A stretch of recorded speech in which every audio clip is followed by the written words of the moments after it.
26 сәуір біздің еліміздің алдындағы үлкен таңдаудың күні.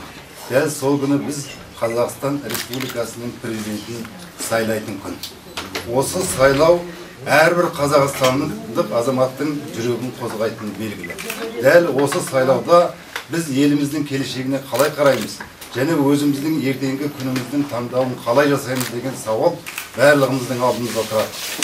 Сондықтан дағы біз осы 6 саяси партия бірлесе келіп, Ақжол, Ауыл, Бірлік, Қазақстан Коммунистік Халықтық партиясы, Нұр Отан, Қазақстан Патриоттар партиясы бірлесе отырып, сіздердің алдарыңыздағы ертеңгі болатын сайлауға байланысты өзіміздің ұстанымымызды жариялап отырмыз.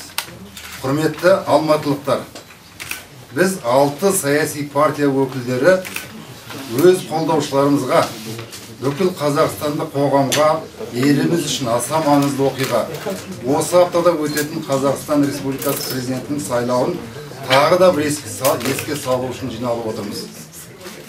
Оның мәнісі мынада: өздеріңіз білетіндей, қандай жағдайда болмасын, сын айтуға да, қолдау көрсетуге де, бейтарап қалып ақырын күтуге де, нәтижесін өз қолымызбен жасап, көзімізбен көруге де болады.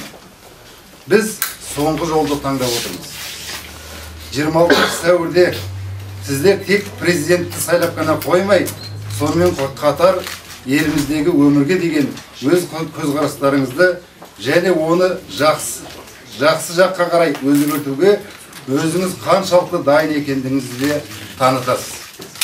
Жақында болып өткен оқиға бізде қазақстандықтарды берекесі берік, тұтас бір ел, игілікті іске жұмыла білетін белсенді халық, әлемдік оқиғаларға сергек, сарабдал қоғам екендігімізді көрсетті.